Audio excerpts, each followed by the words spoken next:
Hey students, this is Mrs. Lee. We're going to go over the plot diagram for My Mother's Garden. You can start up here at the title and fill in the author. So I'm going to pause and let you fill in the title and the author. And to start off with, we're going to start in this exposition box. So the exposition box is at the very beginning of the text. It's where the author is telling us what's happening at the beginning. So we want to think about first the setting. What is the setting of My Mother's Garden? What is the situation? What's happening in the text so far? And then who are the characters?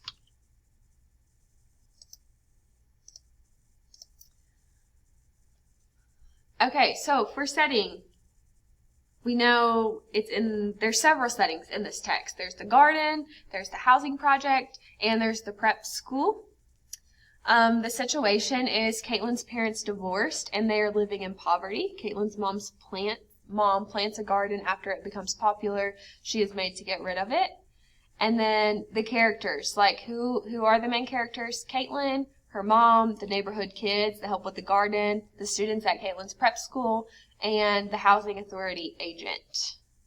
Alright, so that takes care of exposition, just like getting started with the text. After we do exposition, we're going to move into conflict. In order to understand the conflict, we need to know the protagonist and the antagonist. So we want to think about who is the main character in the story that we're kind of rooting for, and then who is against that main character.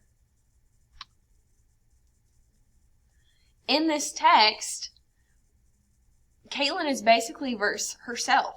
Okay, she has her own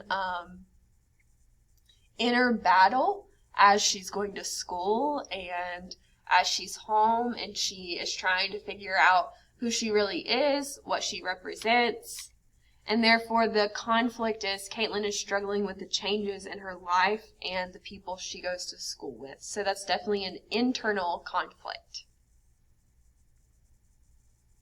After conflict, we want to think about the rising action. So what are the events that lead to the climax moment?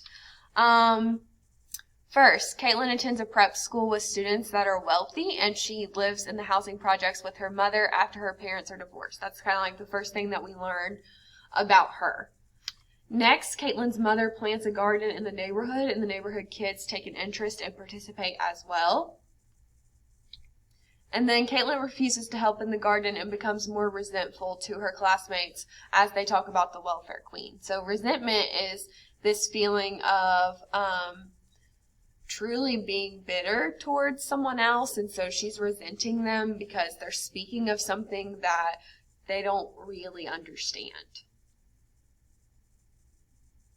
So then we get to the climax, and the climax is supposed to be the most tense moment of the text. And so the climax of the text is when the agent from the housing authority comes to tell Caitlin's mom that she cannot have the garden. It's against the rules.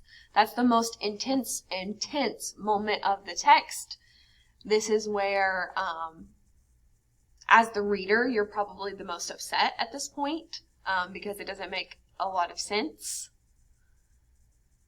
As we go down into the falling action, we want to think about the agent that pours the chemicals to the garden to kill it.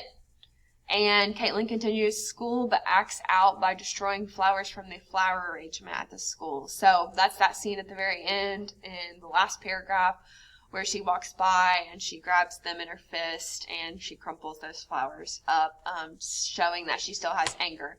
And so then for resolution, the story has an unresolved resolution. It's not like Amy Tan and Fish Cheeks, where at the end we get the theme and we have something that we kind of like learned from it.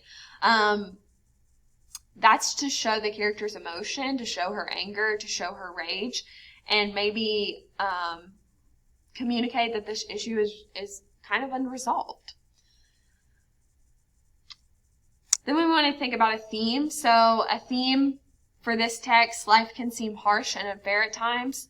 Find something that brings you joy and pushes you forward. That's what we can learn from this text, because we definitely see that Caitlin's life is harsh, it's unfair.